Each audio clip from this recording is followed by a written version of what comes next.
আসসালামু আলাইকুম এভরিওয়ান, কেমন আছেন সবাই? আমি নূর হোসেন আবার আপনাদের মাঝে চলে আসলাম নতুন একটা শিক্ষামূলক ভিডিও তৈরি করব। আজকে আমি যে বিষয়টি নিয়ে কথা বলবো সেটি হলো সুন্দর ব্যবহার। সুন্দর ব্যবহার বা আখলাকে হামিদার ভালো ভালো গুণগুলো নিয়ে আজকে কথা বলবো। ইসলামের দৃষ্টিতে আখলাকে হামিদার আমাদের মানুষের জীবনে কী অবদান এবং এই আখলাকে হামিদা যদি আমরা গ্রহণ করি, ভালো আখলাকে হামিদার ভালো গুণগুলো যদি আমরা গ্রহণ করি, তাহলে কীভাবে আমরা দুনিয়ায় সফলকাম হতে পারবো এবং আখিরাতে জান্নাত লাভ করতে পারবো, সেই বিষয়ে আজকে কথা বলবো। তো আমি একটা কথা বিশ্বাস করি, মানুষ ভালো হয় তার কর্মের দ্বারা, আর ঈমান ভালো হয় তার কর্মের দ্বারা।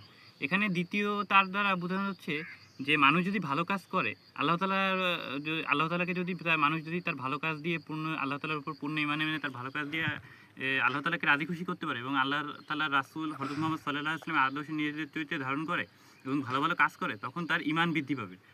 আর ঈমান বৃদ্ধি পেলে সে ভালো ভালো কাজ করতে পারবে। যত ঈমান বৃদ্ধি পাবে সে আরও ভালো ভালো কাজ করতে পারবে।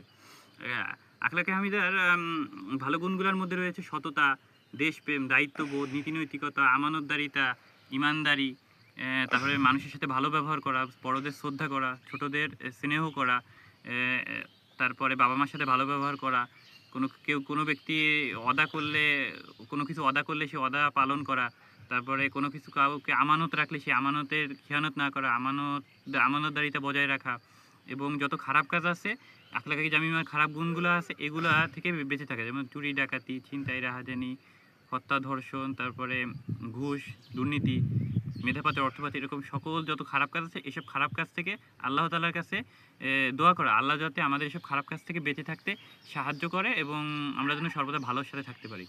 আমরা তো মুসলমান, আপনি কি বলতে পারবেন কোনো মুসলমান কি জাহান্নামে যেতে চায়? আমরা তো সবাই জান্নাতে যেতে চাই, কিন্তু জান্নাতে যাওয়ার জন্য যে সঠিক পথটা সেটা কি আমরা জানি? আমরা সঠিক পথের দিশাকে কিভাবে পাবো?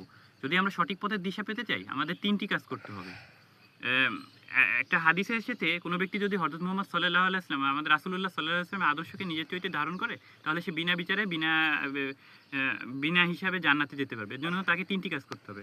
প্রথম হচ্ছে, দুনিয়ায় আমরা যে কাজই করি আমার নিয়ত থাকতে হবে আমি এই কাজটি আল্লাহকে রাজি খুশি করার উদ্দেশ্যে করতেছি। দ্বিতীয়ত, আম আল্লাহকে একদিন কিয়ামতের ময়দানে কিয়ামতের দিন হাশরের ময়দানে আল্লাহ তাআলার সামনে হাজির হয়ে দুনিয়ার সকল কাজকর্মের হিসাব দিতে হবে। এই বিশ্বাস আমাদের অন্তরে থাকতে হবে। এবং তৃতীয়ত, দুনিয়ার জীবনে বেশি বেশি আল্লাহ তাআলা স্মরণ করতে হবে। যেসব কাজ করলে আল্লাহ তাআলা স্মরণ হয়, যেমন জিকির, আজকার, সালাত আদায় করা, দুনিয়ার যত ভালো কাজ আছে এগুলো করলে আল্লাহ স্মরণ হয়। এবং এভাবে আমরা যদি এই ৩টা কাজ করতে পারি, এবং তাহলে আল্লাহ তাআলা খুশি হয়ে আমরা আল্লাহর উপর পূর্ণ ঈমান আনতে পারবো, আল্লাহ তাআলা আমাদের রহমত দান করবেন এবং আমরা রাসূলুল্লাহ সাল্লাল্লাহু আলাইহি ওয়াসাল্লামের আদর্শ নিজের চরিত্রে ধারণ করতে পারবো।